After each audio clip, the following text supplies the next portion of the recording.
Deluge.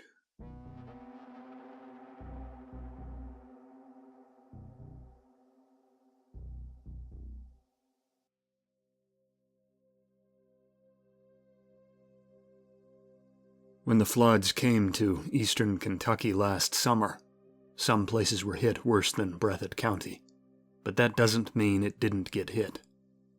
More than a half dozen died, and the lives swept away in the deluge didn't end with the dead. Ruined homes, crumpled vehicles, and the onslaught of mudslides on the steepest slopes meant there were few in the lower reaches of the mountains who hadn't lost everything beneath the driving rains. I came back to Breathitt from Lexington later that week. I'd demanded time off from work and had quit when I hadn't been given it. Going home felt strange. Most of my family had either died off or left following the siren's song of money, as had I. But seeing images of the wreckage lit a fire beneath me. I felt obliged to go, to do what I could with what little I had to give. The first day, I was given equipment and put to work mucking out several homes near Lost Creek and Leatherwood, and I'd be moved around the county as necessity dictated by the people managing cleanup in Breathitt. The silt and clay which had swept the valleys had built up 5 or 6 feet deep in places, and the halls of old houses near the creek bottoms had been caked with the stuff.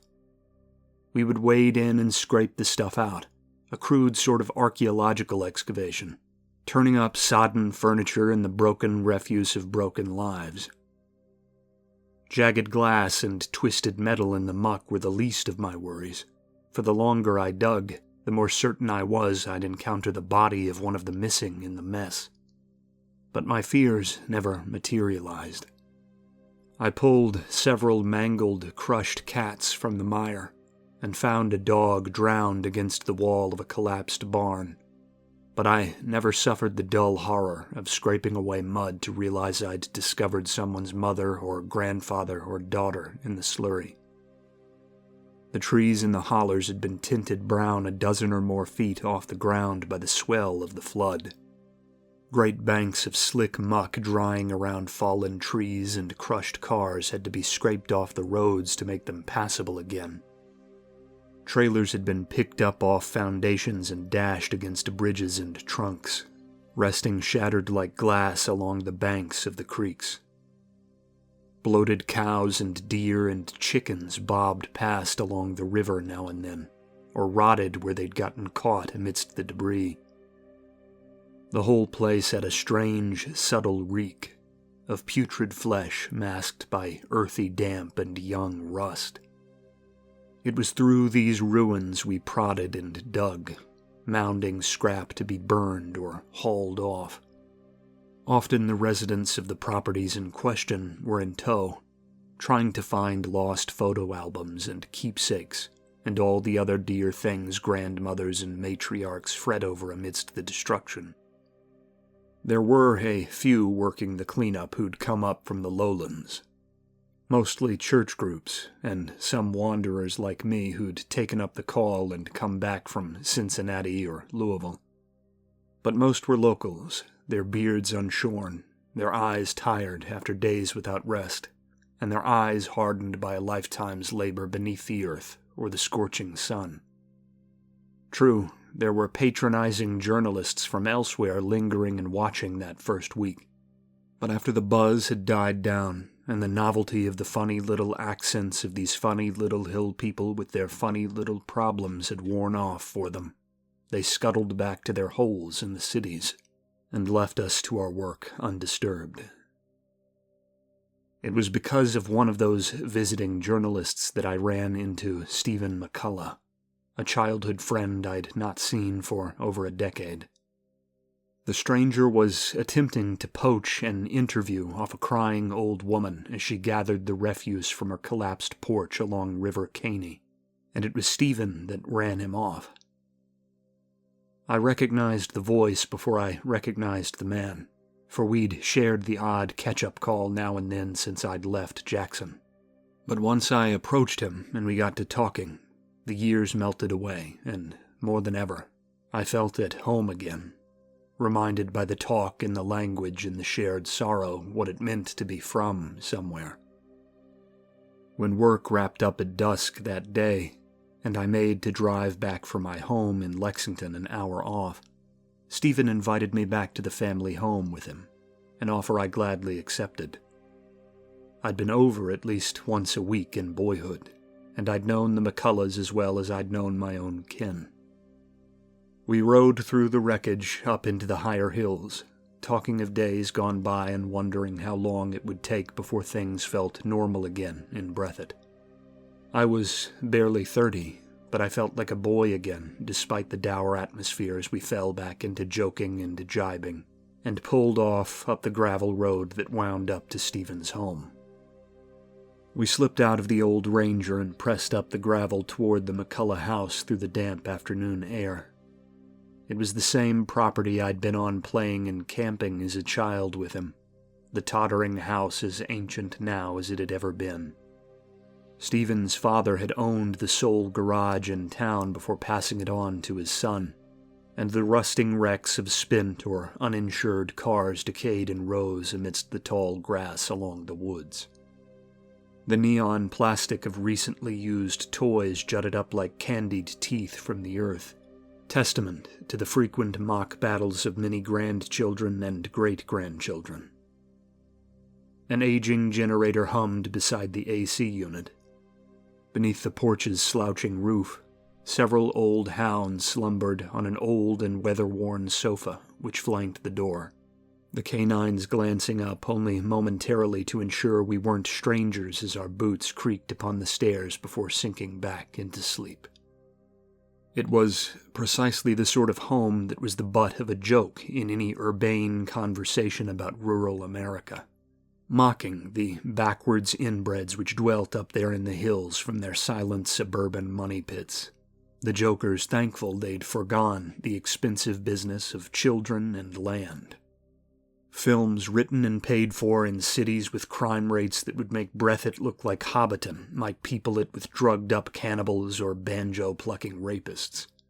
And yet, in and around those old and flaking walls, amidst these dense and ageless trees, more life had been lived than any sterile apartment complex or upper-crust lawyer-haunted condo would ever see.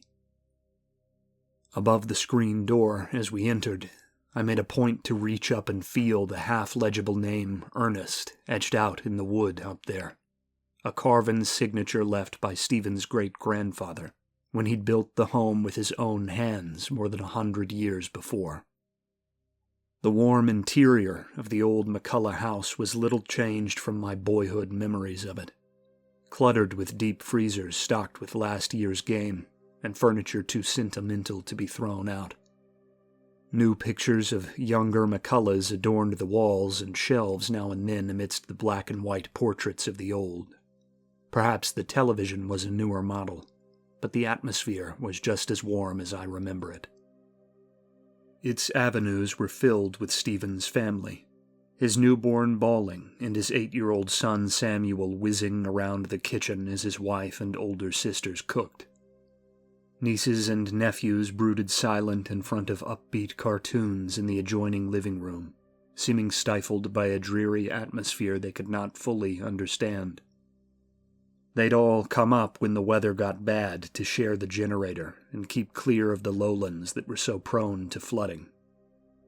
Both Stephen's sisters lived in town near the riverbanks, and both had lost everything they hadn't hauled up in their father's old truck. Lyle McCullough, Stephen's aging father, sat in his accustomed place at the table and asked between pulls from his oxygen about who'd been found in town, about the damage and about the dead.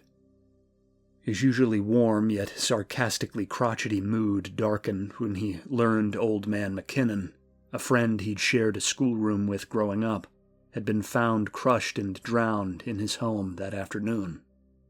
I could see in his tired gray eyes that he was ashamed he wasn't able to be there with us, dredging the ruins of the town he'd grown up in.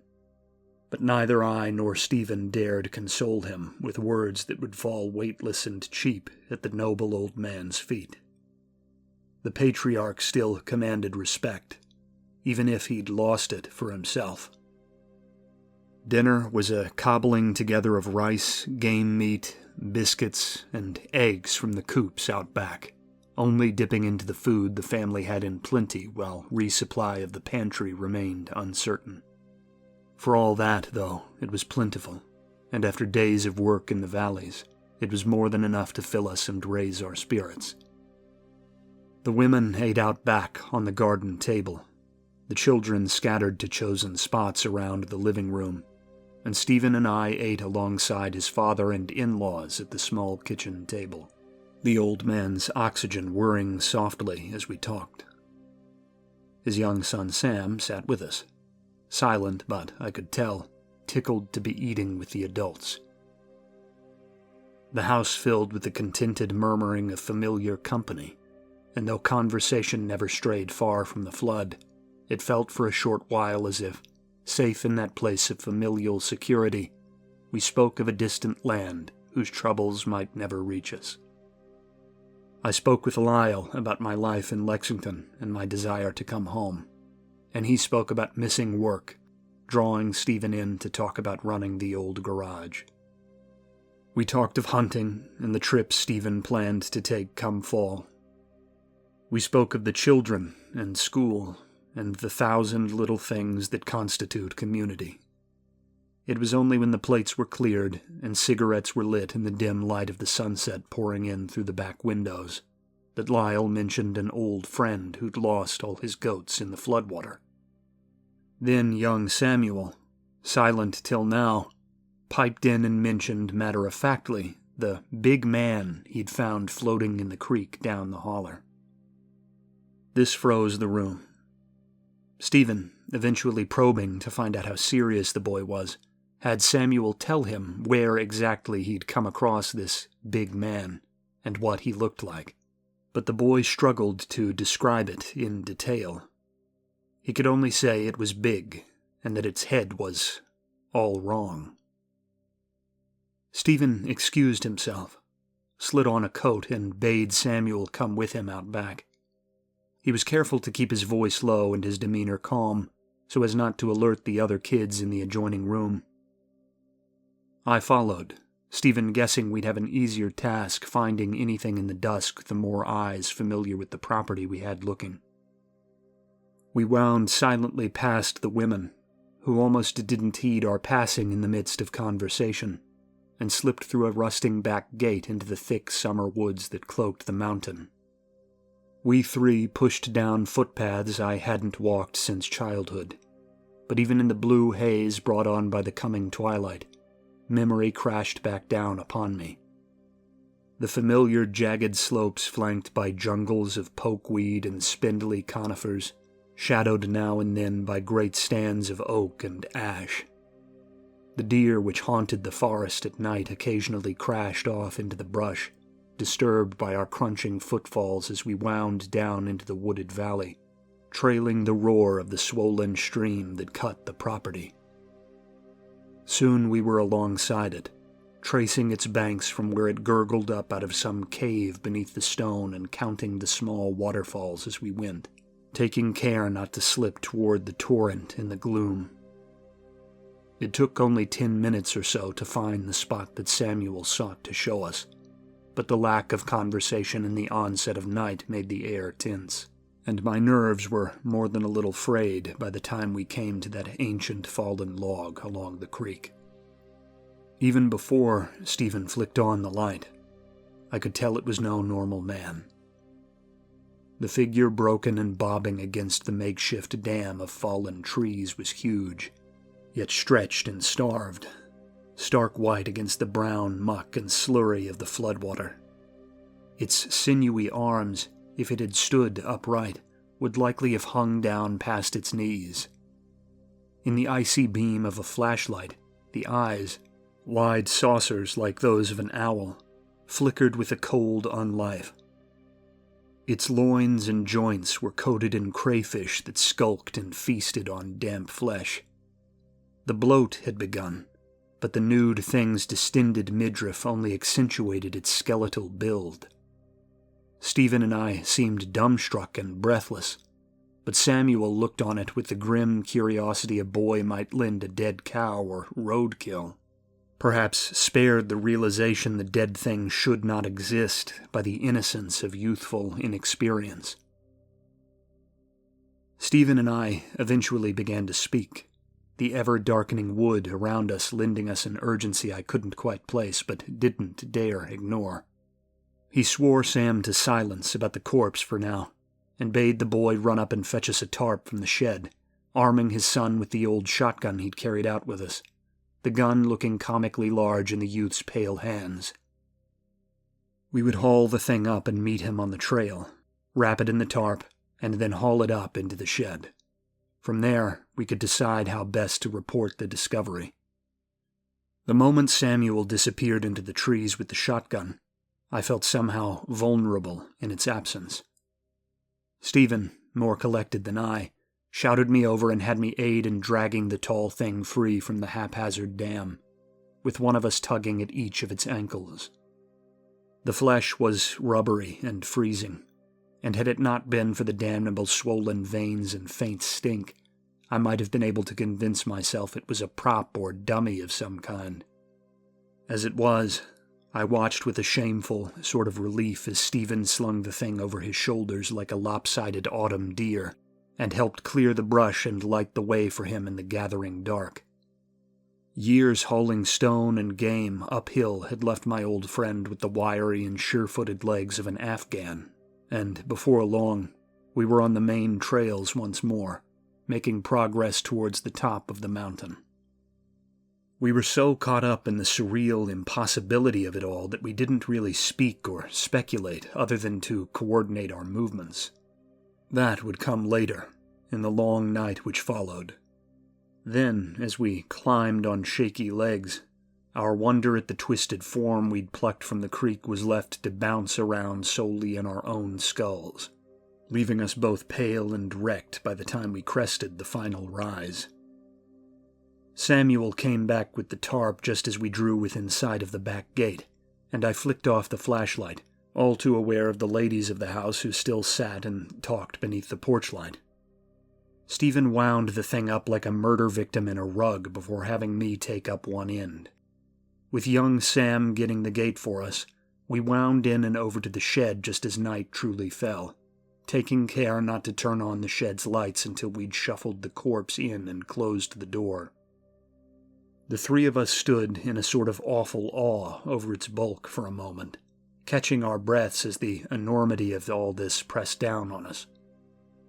It was only after that dumb-stricken reprieve that Stephen told Sam and I to keep watch with the gun over the body while he went to fetch his father.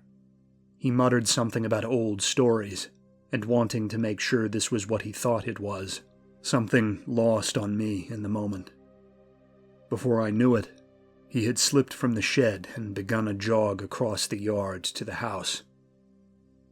Though I don't know what he told them, he cleared his wife and the others from the back porch as he went in, leaving the world outside silent and ominous. Sam looked as if he wished to speak, but never did.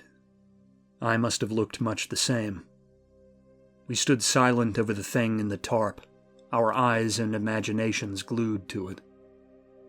I expected it to move somehow, to bolt up from the floor, or to slowly rise like some Frankenstein's monster from the cold plywood beneath it, shrouded under the cheap neon blue of its improvised death shroud.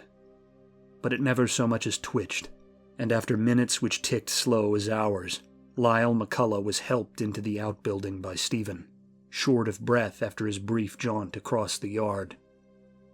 Stephen snatched up a panel of plywood from the far end of the shed and leaned it up against the sole window, a makeshift curtain to ward off prying eyes, before sinking to his knees. Lyle McCullough swayed above the tarp-covered shape upon the floor as his son made to uncover the thing from the creek. There was a chill pause as Stephen hesitated, with each of us, from child to elder, feeding off the nervous unease of the others. Then, in one hissing motion, the tarp drew back, and I saw the strange light of recognition dawn upon the patriarch's face in the sterile light of the single bulb overhead.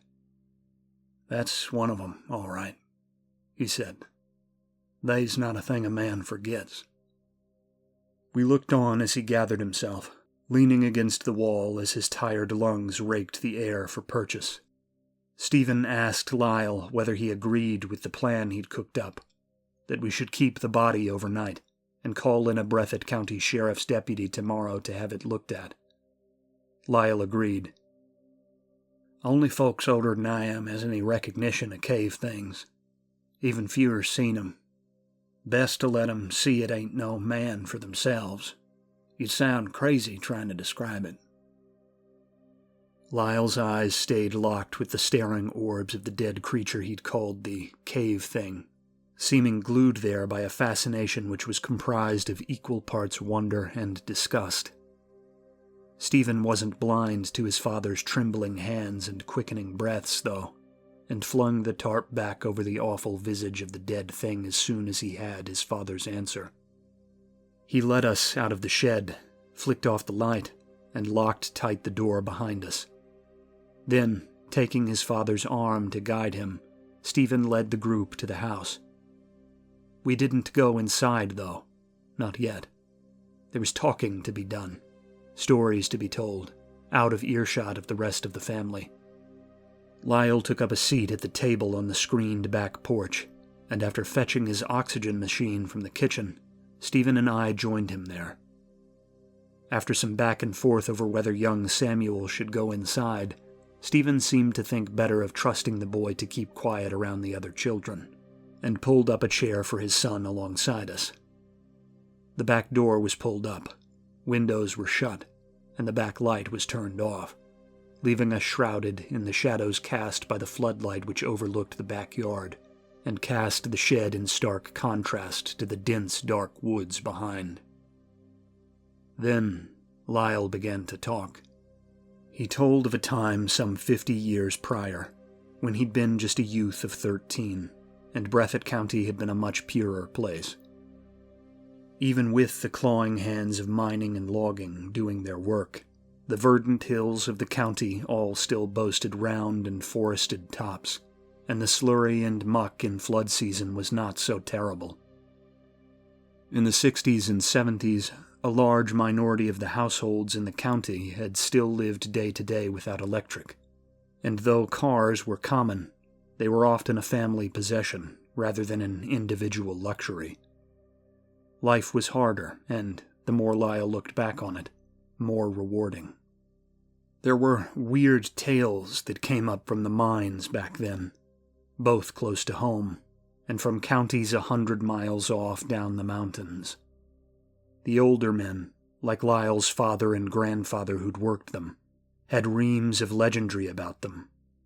Tales of familiar voices deep down in the tunnels whose owners were known to be homesick or injured, and of tools and trinkets going missing in the dark and dust between shifts, of knocking rocks and jittering footsteps on the edge of earshot underground, of eyes catching light like a predator's at the end of long chutes in the black stone, only to blink and disappear before men could get down to search for them, of things that lived beneath the earth and hid from the lights of men just as they hid from the lights of heaven.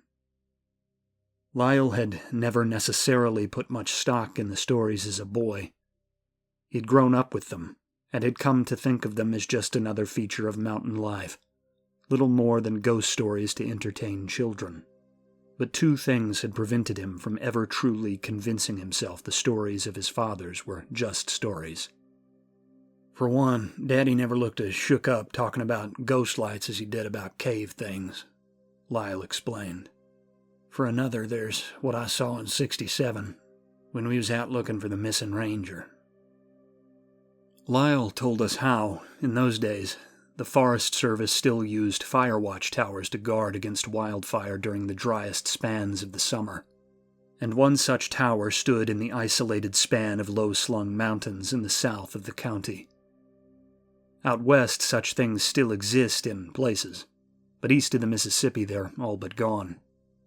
This single tower was manned usually by retirees and seasonal lumbermen, who received a small paycheck and board while they resided in the little cabin atop it. Well, as Lyle recalled it, sometime in the summer of '67, the retired ranger who manned that tower astride the region's loneliest hills went missing. The old ranger's son would drive up every weekend to deliver groceries and check on him, Lyle said, and had pulled up to the tower's base one Sunday morning to find the lowest stairs bloody and scuffed. The cabin up top was empty. The rifle the elderly fire watcher had kept was gone. A kettle still boiled on the tiny wood stove, and the blood near the ground was still fresh and warm, leading the son to conclude that whatever had happened had just happened. The county mounted a large search effort almost as soon as the old ranger's son made it back into Jackson to report him missing. The findings of the search were strange enough to be a tale all their own. An unseasonably long rain had fallen the night before, and the muddy 5-mile track up to the tower had been driven only once the morning of the old ranger's disappearance, the tire tracks belonging, of course, to the son who'd discovered him gone. There were no footprints or scent trails for dogs to follow in the surrounding woods, and the sole sight of blood seemed to be on the watchtower stairway. This at first seemed to hint the culprit was a wild animal, and speculation began that a huge black bear or some sole surviving specimen of eastern mountain lion had dragged the old man off, but the total lack of drag lines or blood trails seemed to rule this out fairly quickly. In the months to come, several of the larger black bears in the area would be shot, and none would be found to have human remains in them. No sign of the retired ranger, or his corpse for that matter, was ever found. These were details that reached Lyle McCullough much later. On that Sunday afternoon, though, he was clueless as to the details of the matter, just one of a few hundred men and boys that got roped into scouring the woods of southern Breathitt. He had, by his account, split from a group of his brothers with one of his father's old bloodhounds, and had been trailing his canine lead uphill into the ridges for about 20 minutes, when the animal began to moan and whine, and tug to retrace their steps back down. The evening was just beginning to darken, he said, and as the night bugs gradually began to sing, it dawned on him that they didn't have much more than an hour before the sun set. He figured the dog had hit the end of its trail, and was eager to rejoin the others in the valley. Why it was so fervent in this desire he could not say, but the gravity of that wouldn't hit him till later. Lyle was just about to give in to his dog's demands to head back downhill when, by chance, he spotted the mouth of a very old, hand-dug mine in the short span of cliff above him, half filled by some long-ago mudslide. He was intrigued, partially by the sheer, ominous isolation of the crag and the stone so far from any discernible path or road, and partly by local legends about a forgotten silver mine somewhere in the hills. It was, in fact, a failed prospecting attempt chasing geode glints in the stone which an overeager settler had mistaken for precious gems, but Lyle, as with the circumstances of the retired ranger's disappearance, was not clear on that then. What he did know was that there was a local legend of lost riches in the hills, and that there now stood above him in that cliff face a long-forgotten and isolated mine. He pushed up the hill to the aperture. The bloodhound, now being dragged behind him on its leash, became ever more fretful and rigid as he tugged it along. By the time Lyle had begun scaling the mudslide, the frightened animal had jerked free of him in a desperate show of strength, and had bolted off back downhill toward the others, baying dolefully all the way, as if it sought to call him along but didn't dare wait for him. When Lyle crested the top of the mounded mud and slid to one knee in the muck, he realized that there were prints on the downward side towards the mine's interior. But the prints struck him as odd, for they seemed to appear off to the side against the right wall, as if whatever made them had leapt down from the stone like some lemur from a wildlife magazine. These prints in the mud looked something like the feet of a man, but they were flanked on each side by strange indentations Lyle would later come to believe were knuckle marks, again reinforcing the ape-like image which had so jarringly flooded his mind at the sight of the awkward prints near the wall. His gaze followed the prints then, down into the winding 10-foot-wide corridor of debris-strewn ground that marked the beginning of the shallow little delve into the hills, down to where the dripping of rainwater through fissures in the roof coated fallen boulders with glistening films of moisture and moss, down to where the echoing rustle of bats awakening before nightfall was beginning to reverberate through those old, forgotten tunnels, down to where two wide pools like eyes caught the light of the evening behind him and seemed to stare back as he gaped and shivered. He didn't see it too clearly before he ran, but he saw enough. It was, he said, squatting like a gargoyle upon a fallen stone the size of a truck that masked half the passage about 30 feet in. Though it had something of a man's silhouette, it had all the wrong proportions, something he'd seen all the clearer when Stephen had pulled back the tarp from that rotting thing in the shed. And upon its broad and wiry shoulders, it carried a beaten and torn corpse. A corpse, he saw, which was shrouded in mangled clothes. When Lyle retreated downhill, he expected the thing to chase. When he reached his family in the larger groups of searchers, he expected them to believe him. And though some, especially the miners, gave him enough credit to check out the old and abandoned prospect in the cliff face the next day, they came back to tell him it was empty, that the tracks in the mud might have belonged to any local wandering the hills, even if they were big, that the crevices in the rear of the shallow mine were too narrow and too small for any man to squeeze through. And so he had shrugged off his experience to his community, and buried the memory of it within himself, right up until his son had called him out of the house to see the cave thing he'd dragged up from the creek. Quiet drowned the porch after that. It was likely close to midnight by then, and the windows of the house behind us had gone dark. The McCulloughs within lay sleeping or worrying, leaving us four to stew in the orange gleam of the backyard light and stare out toward the shed. There was some crazed, half-mad part of me that wanted to walk down there and see it again, as if I might push through the door, find it missing from its place beneath the tarp, and awaken to find this had all been part of some vivid and wicked dream. But the nip of mosquitoes, the thrum and rasp of the elder McCullough's oxygen, the far-off croaking of frogs in lowland valleys, it was all so mundane and so real that it dismissed any comfort I might have found in illusion. It was some time after that when Stephen finally ordered us all inside to sleep. We had work to do tomorrow in town, cave thing or no, and it wouldn't do to stay awake through the night. I settled down on the sofa in the living room, near where Lyle slept in a well-loved recliner, his breathing having long ago consigned him to sleeping upright. Stephen led Samuel to his bedroom, shared now with many of his slumbering cousins. I figured then he must have retired himself, but I didn't linger on it long. Even with thoughts of deep crevices in the earth and gurgling springs from cave systems long forgotten crowding my thoughts, I was so exhausted from a week's labor on flood damage that I passed into fitful sleep within 15 or 20 minutes.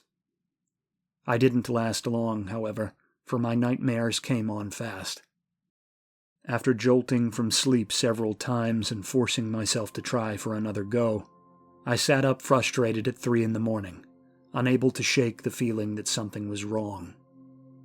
I perched on the couch in the dark of the crowded house a moment before I saw there was a shape against the backyard light in the adjoining kitchen's window.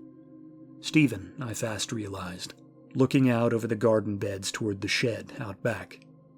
Perhaps I wasn't the only one who felt something was off. I rose, silent, my footfalls on the carpet lost beneath the hiss and hum of Lyle's omnipresent oxygen. I was halfway to the kitchen when I realized the dogs were baying and barking out back on the porch, but they cowered rather than frothed, never pushing against the screens to escape. I was inside the kitchen before I realized Stephen held a rifle. Stephen waved me back as I came in, telling me in hushed tones to not move too quickly. He didn't think they'd seen him, he said. I soon understood what he meant. What we saw out there we never discussed after that night. Not amongst ourselves. Stephen probably said something of it to Lyle when no call was made to get a sheriff's deputy out in the morning, and little Sam might have muttered about it in hushed tones with his father when night terrors took him. But we two who saw that last sight in the backyard beneath the stark light that shone there never shared our worries or speculations over it. Perhaps it would have been easier to bear if we had. Perhaps we will, someday, crack open the topic one dark night, safe from thoughts of unplumbed caverns among friends. But tonight, I remember it alone. Standing around the shed where we'd stored what Lyle had dubbed the cave thing were pale figures, equally long and equally hollow in silhouette, equally human and equally inhuman. They crowded the door, which had been kicked in, having to bend painfully low to scuttle through the entrance. Most stood still and quiet, though, like mourners at a funeral, saucer eyes gleaming each time they swiveled their skulls owl-like to scan the empty yard. Had they not been so horrible to look upon, it might have been a somber scene. The largest of them bore the elongated corpse out of the doorway and carried it back into the woods, slipping over the fence like an adult man might straddle a baby gate. The lesser of the cave things went behind them, seeming to withdraw in a kind of marching order that always left at least a couple pairs of saucer eyes resting on the dark house in wait of pursuit. 24 became one, and then half, before finally the last few trickled into the trees and were lost in the gathering mist that rose before dawn. In their wake, they left no prints, and countless questions. I've long believed these things somehow knew it would be detrimental to let one of their own fall into human hands. I dwelt all that following day on how they must have been close when we came to take the drowned one, how a couple of the cave folk must have tracked it to the valley and lay in wait for the cover of dark to carry it home, only to have us clumsily swoop in at the last hint of light and spirit it away to the shed. How they might have followed us up at a distance as Stephen hauled it uphill. How they must have lurked in the trees and watched through the long night as we sat on the porch and talked of days and legends better left buried. I still dwell on it now, all these months later, but I try my best not to. I have moved back into Breathitt, and for all its darker history, it's proved a far healthier environment for me than Lexington. But at times, when I wind the back roads after dark, or pass a window in the house in the night, I can't help but watch for eyes in the trees, worried each moment I will catch sight of something from below ground, which has skulked up in the absence of the sun to watch, and perhaps to hunt.